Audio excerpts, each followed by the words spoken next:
오늘 말씀이 좀 본문 말씀이 길었지요. 율법을 행하는 자, 행하는 자가 내가 아니요. 누구예요? 그러면 내 마음이죠. 그렇습니다. 우리는 오늘 그래서 제가 할 말이 있습니까? 하고 여쭙는다면 여러분들은 뭐라고 대답을 하시겠습니까? 한번 여쭤보고 싶습니다. 할 말이 있으십니까? 주님을 믿으면서 여러분들은 할 말이 계시느냐고 물어보는 것입니다. 예? 그렇죠? 우리 이렇게 물어보면 할 말이 없어지죠. 그렇습니다. 그래서 우리 이런 말이 있습니다. 처음에 사람을 만났을 때 인사를 어떻게 하십니까? 하고 여쭙는다면 우리 대부분의 뭐라고 그래요? 오늘 만약에 식사 시간이 됐다면 식사하셨습니까? 아니면 날씨가 추우네요. 감기는 안 걸리셨습니까? 뭐 여러 말을 합니다. 그렇죠? 그래서 우리들이 보통 날씨 인사를 많이 하죠. 그렇습니다. 그래서 요즘 많이 추워졌죠. 하고 인사를 또 합니다. 오늘 날씨가 참 좋습니다. 오늘 날씨 화창하죠. 바깥에. 그렇습니다. 아니면 식사 여부로 인사를 하고 합니다. 인사할 때는 듣는 이에게 칭찬이 들어있어야 한다는 뜻입니다. 우리 말을 하더라도 거기에 그 사람의 칭찬이 말이 들어있지 않는다면 그 사람이 받아들이지를 않습니다. 긍정적이고 호의적인 인사말이 상대방의 마음을 움직일 수도 있다는 뜻입니다. 우리 서로 간에 찌푸리며 인사할 적에는 받는 사람이나 전하는 사람이나 얼굴이 우락우락해지는 것입니다. 듣는 이에게 구체적인 내용을 훨씬 호감이 갑니다 하고 말을 합니다. 무엇보다 상황이 참 중요합니다. 즐겁고 축하할 만한 일이 있을 때에는 같이 기뻐하며 마음을 같이 어떻게 해요? 예? 보이면서 말을 하고 합니다. 그렇죠? 그러나 슬픔이 만났을 때는 어떻습니까? 예? 사람에게 의료의 말을 인사하는 것입니다. 그러나 상갓집에 가서 인사말을 쉽지 않다는 것은 여러분들도 잘 알고 계실 것입니다. 그렇죠? 그렇습니다. 그런데 성경에서 말씀하셔서 상갓집이 나와서 말씀을 드리죠. 우리 예수님께서 제자들하고 같이 베드로의 장모가 돌아가셨다고 그랬는데 뭐라고 했어요? 장사할 사람들은 따로 있느니라고 말을 했습니다. 그거 영적 죽은 사람들을 말하고 있는 것입니다. 나를 따르라고 했습니다. 이 뜻은 제가 봤을 때는 제 말씀을 제가 생각하고 성경으로 말씀을 본다면 우리는 어때? 영은 누가 누셨어요? 예? 하나님이 누시셨죠? 우리 몸은 누가 어떻게 만들었어요? 흙으로 만들었죠. 그러면 우리는 죽으면 이 육신은 아무 쓸모가 없는 것입니다. 흙으로 돌아가게 돼 있고 너희들은 육신하고는 관계가 없다는 뜻입니다. 그래서 우리는 예수님께서 그렇게 말씀을 하신 걸로 저는 깨닫고 있습니다. 그래서 어느 대학생이 친구 아버지 세상을 떠났다고 해서 문상을 갔다는 것입니다. 뭐라고 인사하면 안녕하세요? 우리는 대부분에 그렇죠? 그렇습니다. 그때 상주는 대답하기를 안녕하지 못합니다. 안녕하세요. 아버지가 돌아가셨는데 안녕하십니까? 그러면 안녕 못해. 이렇게 답변을 할 것입니다. 그렇죠? 대부분에. 맞습니까? 그렇습니다. 그 다음 분위기는 어떻게 될까요? 예? 서로 간에 얼굴이 좀 붉어지겠죠. 그렇습니다. 문상인사는 뭐라고 드릴 말씀이 없습니다. 얼마나 애석하십니까가 제일 답이라고 합니다. 사람들이 흔히 할 말이 없을 때가 있습니다. 언제입니까? 화가 나면 할 말이 없어지게 됩니다. 또 화가 나면 어떤 사람은 더 막 거품을 물고 말을 하는 사람들도 있습니다. 그렇죠? 할 말이 없을 때가 있습니다. 자랑스럽지 못하기 때문에 그렇다고 합니다. 내가 자랑거리가 하나도 없을 때는 할 말이 없어지는 거예요. 그래서 제가 이런 말씀을 한번 드려보려고 합니다. 겨우 2살짜리 아이인데 어찌나 똑똑한 분명한지 누구에도 지지를 않는다는 것입니다. 2살짜리가 기저귀를 찬 아이가 누가 큰소리 치면 자기도 큰소리를 친다는 거예요. 겨우 소변을 가릴 정도인데 이 어린아이가 어른이 소리를 치면 자기도 같이 맞장구를 친다는 얘기입니다. 그 아이가 어느 시간에 분간을 못하고 뭐를 했을까요? 싸버렸습니다. 그래서 자기 엄마가 뭐라고 할까요? 그러면 콧구녕을 치는데 이 아이는 어떨까요? 따질까요? 소리치면서 먼저 마냥? 예? 아니죠. 자기가 잘못됐으니까 못 들은 채 하는 겁니다. 너는 짖어라. 나는 못 들었다. 엄마야 말을 던져라 나한테. 나는 못 들었다. 이 식입니다. 그렇습니다. 그래서 전혀 관심을 두지 않는 딴적거리를 하고 있는 이 어린아이. 얼마나 머리가 좋아요. 2살짜리가. 그렇죠? 왜 할 말이 없기 때문이죠. 할 말이 있어야지 엄마가 뭐라 그러는데 내가 대꾸를 하죠. 자랑스럽지 못한 짓을 했기 때문이죠. 이론으로 제기할 수 없는 상황이기 때문이죠. 부끄러움은 일을 했을 때 할 말이 없어지는 것은 당연한 이치가 아닐까 생각합니다. 그래서 오늘 7장 1절의 말씀에 이렇게 기록하고 있습니다. 이하에 율법이라는 남편이 죽었을 때 자유자가 된다는 말을 했습니다. 그러면 율법은 나쁜 것이냐, 나쁘다고 말할 수 있느냐 하는 것이 우리의 문답입니다. 그래서 그 율법 앞에서 할 말이 있느냐? 성도 여러분, 우리 이 성경에선 하지 말라, 하라 두 가지죠. 그렇죠? 하지 말라, 하라 이거 두 가지예요. 그렇습니다. 율법이 하는 일에 있습니다. 뭘까요? 율법의 죄라는 것을 알려준다는 뜻이죠. 율법은 내가 이런 죄라고는 깨달으라는 얘기입니다. 그래서 제가 이런 말씀을 한번 드려보려고 합니다. 여러분들은 운전하죠? 라이센스라고 그러죠? 그렇죠? 운전면허를 가지고 있습니다. 우리 저기 있는 저분같이 그분을 수영장에서 만났는데 지금 42살인가 1살인데 운전면허 있어요? 한번 이렇게 물었습니다. 그랬더니 뭐라고 할까요?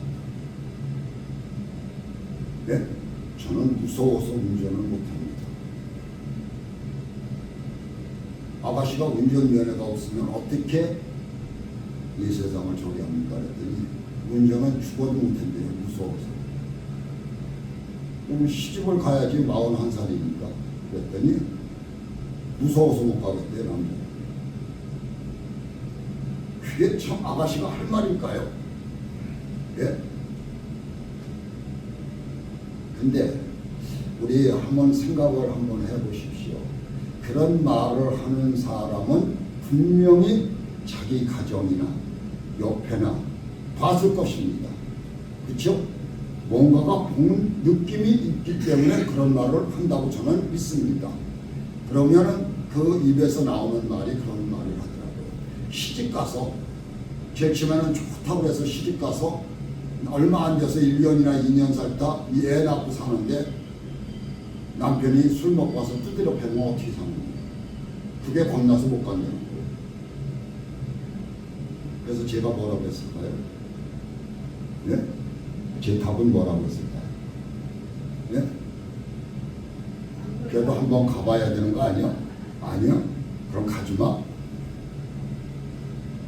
제가 그랬습니다. 그러려면 가지마. 그렇게 생각합니다. 혼자 살아. 제가 그랬습니다. 왜? 그렇게 생각을 한 두드려 맞을 게에 못 간다는데 그거 뭐라고 답변을 하겠습니까? 그렇습니다. 그래서 우리는 운전자들도 어떻습니까? 대부분 나는 법규를 어기지 아니한다라고 우깁니다. 교통순경이 잡으면. 그렇죠? 어린도 없습니다. 차라리 죄송합니다 하고 어떻게 해야 돼요? 경찰한테 제가 잘못했습니다.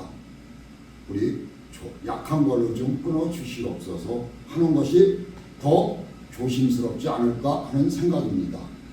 그래서 우리 대부분의 그런 말씀 쓰지요. 교통한테 걸리면 아유 수고하십니다. 싼 걸로 끊어주십시오. 제가 잘못했습니다. 우리 대부분은 이렇게 말을 합니다. 그런데 어떤 사람들은 막 우겨대는 거예요. 그렇죠? 이길 수 있을까요? 못 이기죠. 이게 법입니다. 그래서 성경도 마찬가지입니다. 하나님께서 우리에게 주신 법을 우리는 지켜야 된다는 뜻입니다. 그래서 도로교통법이어야 합니까? 없어야 합니까? 하고 묻는다면 이 바락바락 소리 지르는 사람은 없어야 된다고 하겠죠. 없앴으면 좋겠다. 자유롭게. 그러면 법이 없으면 어떻게 될까요? 무법천지가 되어버리죠. 그러면 맨날 사고 터질 겁니다. 그렇죠? 그렇습니다. 죽어 자빠지는 사람들도 한둘이 아닐 것입니다. 그러나 도로교통이 있어야 교통질서를 유지하고 사고를 막을 수 있는 것이 법규입니다. 그래서 성경에서도 이렇게 율법이 있는 것입니다. 사람이 세상을 바로 살아가고 한다면 법이 있어야 하고 지켜지지 않으면 안 된다는 뜻입니다. 법 중에 양심의 법이 있습니다. 또 하나는 도덕법이 있습니다. 그리고 나라의 국법이 있다는 것은 여러분들도 잘 알고 계실 것입니다. 신앙인들에게는 하나님의 법이 있습니다. 오늘 그래서 율법을 본문의 말씀을 읽으신 것입니다. 법은 있어야 한다. 맞습니까? 네. 그래야 죄를 죄로 알게 깨닫는다는 뜻입니다. 살인하지 말라. 율법이 있다는 것이 나쁜 겁니까? 살인하면 인간이 이 땅에서 힘 있는 자만 살아가게 되는 것입니다. 그 율법이 있기에 살인하면 죄가 된다는 것을 알게 된다는 것을 우리는 깨닫게 되는 것입니다. 이 율법이 인격을 존중해주고 생명을 보호하고 주신 법이라고 믿고 있는 거죠. 그래서 우리는 죄를 범하지 않으려고 노력하게 되는 것입니다. 그래서 율법을 말미암아 안고는 내가 죄를 알지 못하였으니 그 예로 탐내지 말라는 계명도 있습니다. 탐심이 죄라고 말을 하고 있는 거죠. 우리 입으로 매일 욕심과 탐심과 교만을 말하고 있습니다. 그렇죠? 우리 인간이 이 땅에서 살아가는 건 뭐예요? 너 욕심 가져야 돼.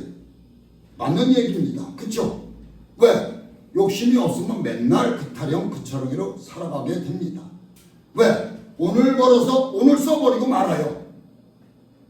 그렇죠? 욕심이 있어야 되는 겁니다. 그 한계가 어디까지냐가 문제가 되는 거죠. 우리 인간이 살아가는데. 나는 여기까지 딱 되어 있는데 밑에도 많은 사람들이 살고 있어요. 잘 살고 있어요. 나는 그 위에 이렇게 있는데도 더 갖고 싶어 하는 거. 이게 욕심입니다. 이게 탐심입니다. 저놈을 내가 밟아야 내가 이 땅에서 위로 올라가. 이것이 욕심이고 탐심입니다. 교만인 것입니다. 우리는 이것을 버릴 줄 아는 사람이 돼야 된다는 뜻입니다. 그래서 욕심이 많아 그러면서 그것이 정당하고 느끼고 있다는 것은 그 사람도 뭐예요? 깨닫는 바가 있다는 뜻이죠. 탐심은 지나친 욕심이 역할을 하는 것입니다. 자기가 가지고 있는 것들을 만족하지 못하고 남이 가지고 있는 것을 뺏어야 내가 만족한 줄 느끼게 되는 것입니다. 우리 인간이 이 땅에서 이렇게 살아가고 있습니다. 이 모든 것이 누구로부터 온 거예요? 하와로부터 온 겁니다. 아담으로부터. 그렇기 때문에 우리는 인간은 어떻게 돼요? 내가 변화돼야 되는 것입니다. 사람이 범죄하는 이유가 무엇일까요? 탐심입니다. 어떤 젊은이가 예수를 믿고 성경을 읽다가 예수님께서 말씀을 하신 말씀이 딱 또 읽다가 본 거예요. 나는 네게 이르노니 악한 자를 대적지 말라. 누구든지 내 오른병을 치거라. 왼병을 대주어라. 주님의 말씀이에요. 돌려대라고 했죠. 그렇습니다. 이렇게 할 수 있는 사람이 몇이나 될까요? 우리 5천만 인구에서 우리 그럼 기독교인이 1,000만이라고 하죠.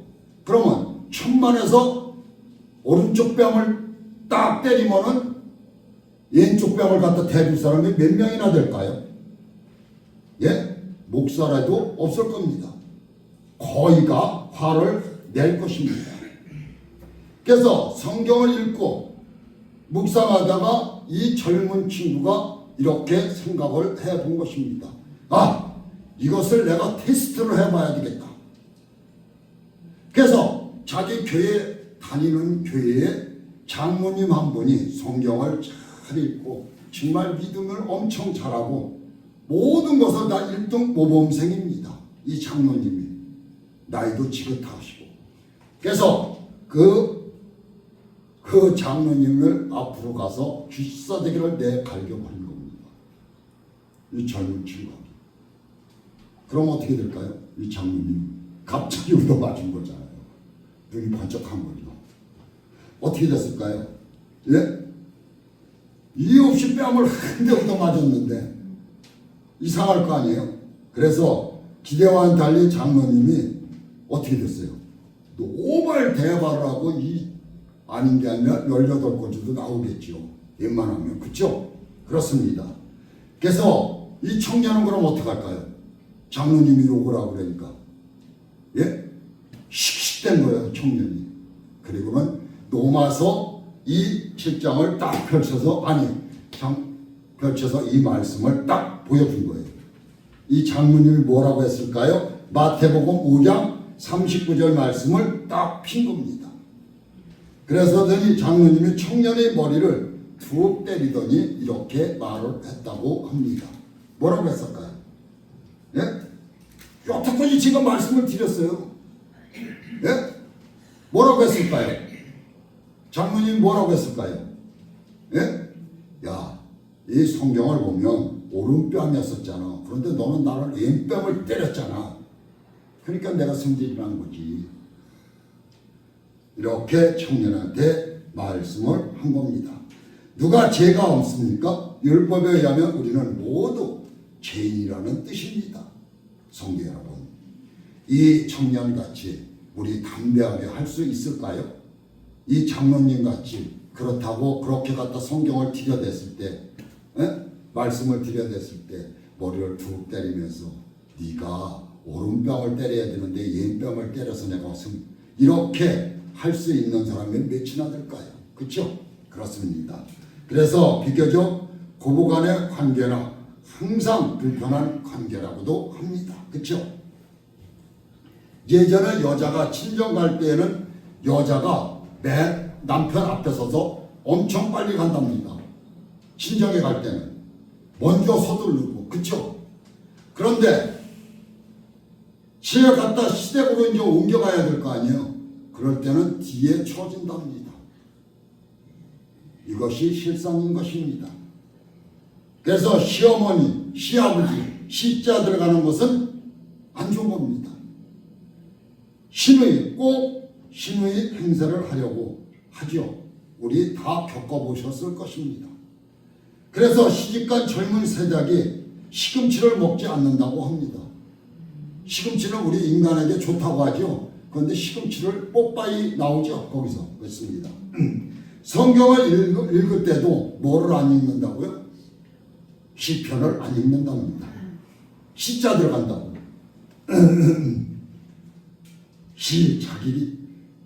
자가 있기 때문이라고 합니다. 시자가. 그렇죠? 그래서 두 번째, 율법의 정지 한 대를 제가 나를 죽게 하였습니다. 무슨 말을 하겠느냐고 물어본다면 어떻게 여러분은 대답을 하시겠습니까? 그거입니다. 율법은 두 가지입니다. 하라와 하지 말라. 아까도 제가 말씀드렸죠. 율법은 딱 두 가지입니다. 그래서 하지 말라, 하라.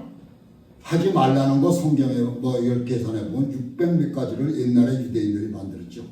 그러면 뭐 전체가 다 하지 말라는 거야. 그럼 인간이 어떻게 살아? 그렇죠? 살 수가 없습니다. 우리 주님께서 오셔서 다 X가 버린 겁니다. 그거 율법. 그리고 뭐만 하라고? 예? 법규에 들어있는 것이 뭐예요? 예? 법규에 들어있는 거 모르세요? 십계명 아닙니까? 십계명은 꼭 지켜라 하는 것이었습니다. 거기 있는 거 10가지만 지키면 우리는 죄를 질 이유가 하나도 없다는 뜻입니다. 그래서 우리는 본성의 부패라고 말하고 있는 것입니다. 미국의 유명한 뉴스 해설가인 폴 하비는 추운 지방에 사는 에스키모들이 어떻게 늑대를 잡는가를 그 특별한 상황을 관찰했다고 합니다. 성도 여러분, 에스키모들이 어떻게 늑대들을 잡을까요? 늑대들이 득실득실한데, 예? 우리 칼 있죠, 칼. 칼을 이러만한 거를 정말로 면도칼 같이 잘 이렇게 갈아가지고 피를 어떻게 할까요? 추운 나라니까 한번 묻혀서 딱 하면은 이게 얼어붙을 거 아니에요. 그럼 또 몇 번을 수십 번을 하는 거죠. 그럼 이렇게 두껍게 얼어붙을 거 아니에요. 피가.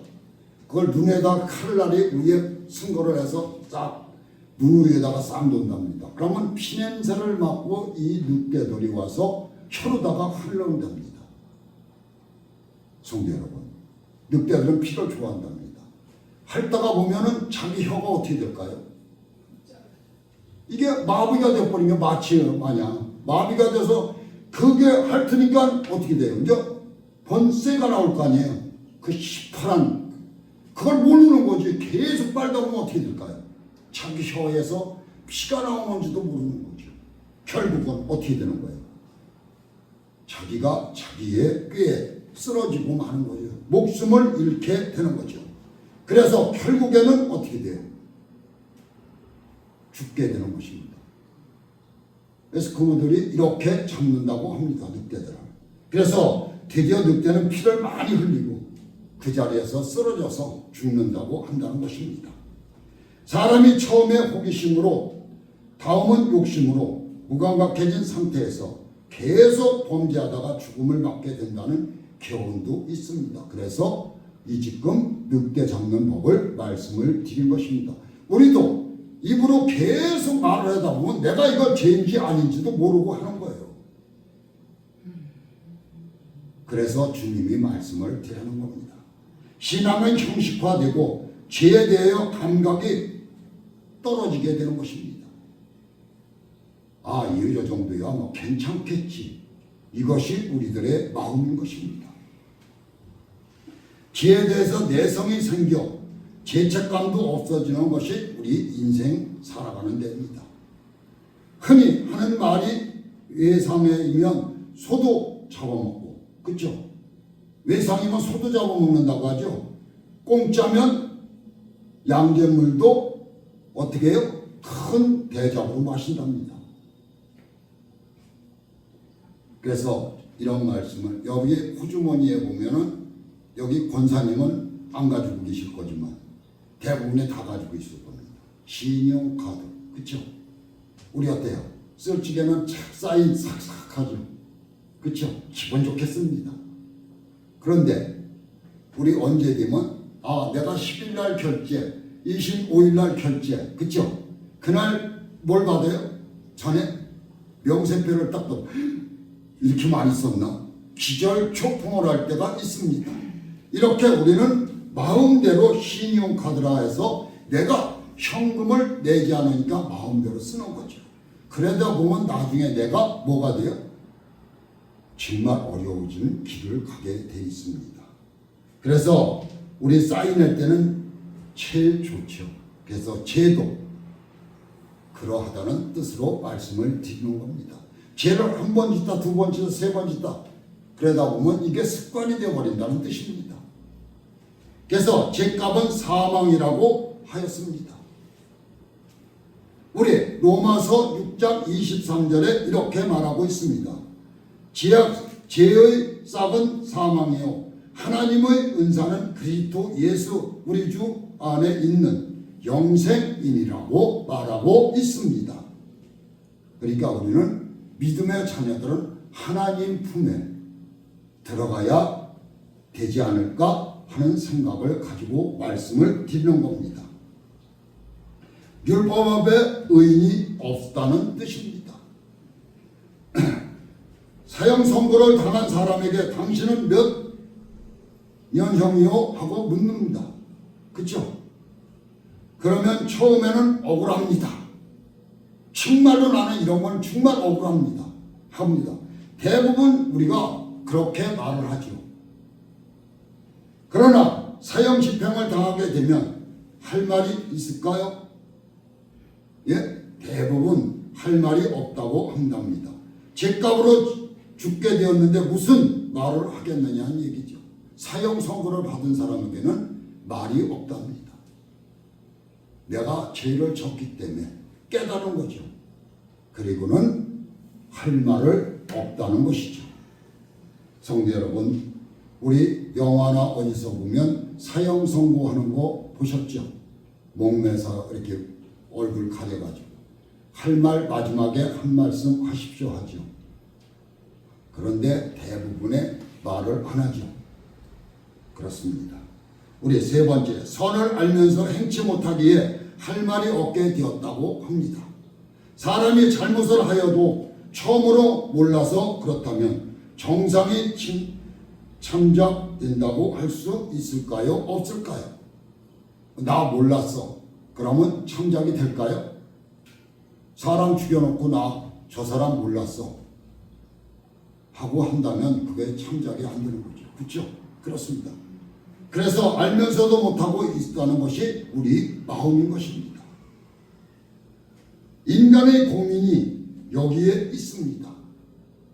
결심한 대로 행치 못하는 것이 우리 마음입니다. 나의 마음도 내가 다스리지를 못하는데, 그렇죠? 어떻게 남의 마음을 다스릴 수 있겠느냐는 뜻입니다. 예를 들면 신년백두에 나는 성경을 하루에 적어도 5장을 읽겠다고 결심을 합니다. 그렇죠?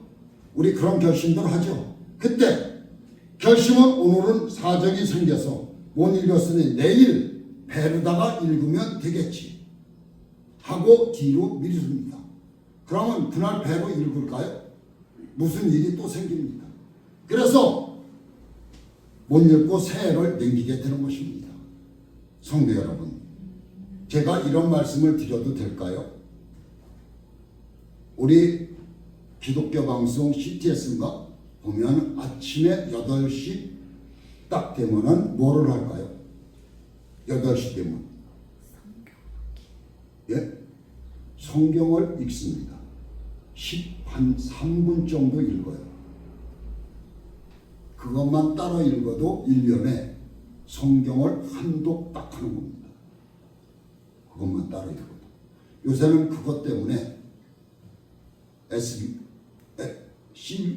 CBS인가 SBS인가 기독교 방송 거기서도 그 성경 읽기가 됐고, 또 어떤 채널에서도 기독교 방송에서 성경 읽기가 또 나왔습니다.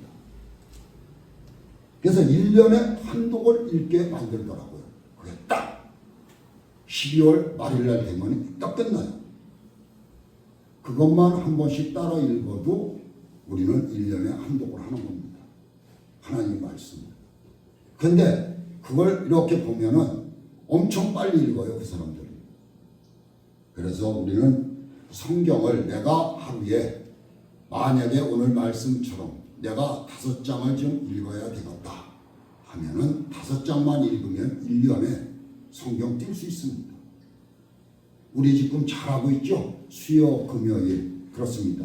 성도 여러분, 나의 설교도 목사의 설교도 모든 설교도 참 중요합니다. 하나님 말씀이기 때문에. 그렇지만 하나님이 주신 이 말씀을 정말로 읽는다는 것은 정말로 중요하다는 뜻입니다. 율법을 알고 내 마음을 다스릴 수 있는 교훈을 여기서 얻을 수가 있다는 뜻입니다. 그래서 율법은 죄를 알려주고 죄값으로 죽게 되었다고 말하지만 복음은 예수의 보혈로 너의 죄는 사하였다고 말씀하고 있는 것입니다. 성도 여러분, 우리는 그래서 얼마 안 있으면 예수께서 이 땅에 오셔서 십자가를 지신 부활하신 날을 우리는 맞게 됩니다. 그렇습니다. 그분은 무슨 죄가 있어서 이 땅에 오셔서 십자가를 지셨을까요? 아니지 않습니까? 그렇습니다. 제가 이런 말씀을 한번 드려볼까요? 술, 담배를 하지 않기에 그의 돈이입니까? 하고 묻는다면 여러분들은 뭐라고 대답할 수 있겠습니까? 예? 술, 담배 안 한다고 크리스찬이란 얘기입니다. 예? 믿음의 자녀들이란 묻는 겁니다. 아닙니다. 그렇죠? 그렇습니다. 우리의 죄를 예수의 보혈로 사함을 받았기 때문에 최근에 힘 있는 사람이 법정에서 재판을 받았다고 합니다. 힘 있는 사람이 1심에서 3년 6개월을 받았는데 상고심에서 1년 6개월을 줄여줬다고 합니다. 그러면 2년 6개월로 줄여준 것입니다. 그렇죠? 그 사람 줄여주만 좋구만. 그렇습니다. 감형되는 이유가 있습니다. 뭘까요? 1년 6개월 동안 감형해 준 판사가 왜 감형을 해줬을까요? 뭐 때문에? 예? 뭐 때문에 감형해 줬을까요? 자기가 위하여 한 일이 아니고 죄질에 대해서 많이 뭐를 했기 때문에? 뉘우쳤기 때문에. 맞습니다. 뉘우쳤기 때문에. 참작해서 감형을 해주고 있는 것입니다. 그래서 사람은 항시 마음이 변화가 되어야 된다는 얘기입니다. 내가 옳은 길로 가려고 노력한다면 사람들이 그 사람을 칭찬해 주게 되는 것입니다. 우리는 주님은 우리 죄를 감해주는 게 아니라 뭐 해준 거예요? 무조건 사해 주었습니다. 뭐만 하면 지금도 회개만 하면 할 말이 있습니다 하고 묻습니다. 예수의 죽음과 부활이 나를 살게 하였다입니다. 예수께서 십자가에 죽으실 때 다 이루었다고 말씀하셨습니다. 우리 죄로 인하여 예수께서 함께 죽으셨다는 얘기입니다. 그러나 예수의 부활로 인하여 살게 되었다는 것은 우리가 누구나가 다 알고 있는 사실입니다. 율법은 우리를 죽이려고 하였으나 은혜로 우리는 살아가고 있는 것입니다. 그렇지 않는다면 하나님께서 우리 이 전체를 심판했을런지도 모른다는 뜻입니다. 또 할 말이 있습니까? 하고 여쭙는 뭐라고 말씀을 하겠습니까? 하는 뜻입니다. 우리는 죄인이니까 예수의 보혈로 용서함을 어떻게 된 거예요? 받았다고 하는 것입니다. 입술로 시인을 하셔야 된다는 뜻입니다. 우리는 예수 그리스도의 이 땅에 오셔서 하나님께서 사랑으로 십자가의 그 보혈의 피로 우리가 죄사함을 받았다는 입술로 시인하는 예수 그리스도의 믿음의 자녀들이 되어야 된다는 뜻으로 말씀을 드리는 것입니다. 믿고 행함으로 준비된 축복이, 준비된 주님의 축복이 여러분들에게 임하게 된다는 뜻입니다. 나는 구원 얻었다 할 말이 있지 않습니까? 하고 대변을 해야 된다는 것입니다. 어떠한 상황이 되어서 나는 하나님을 믿어 하고 입으로 벌릴 수 있는 사람이 되어야 된다는 뜻입니다. 율법의 죄를 알려주고 그 죄가 우리를 죽게 하였으나 할 말이 생겼다고 여러분 입에서 말씀을 할렐루야로 답할 줄 아는 여러분이 되셔야 된다는 뜻입니다. 아멘. 이것이 중요하다는 뜻입니다. 나는 예수의 의로 구원을 받았고 하나님의 보호 가운데서 할 말이 많아지는 귀한 우리 하느님께 성도님들이 되어야 된다는 뜻으로 오늘 말씀을 드리는 바입니다. 그래서 우리 다 같이 하나님의 말씀으로 살아가는 우리 하느님께 성도님들이 되시기를 주의 이름으로 축원하는 바입니다.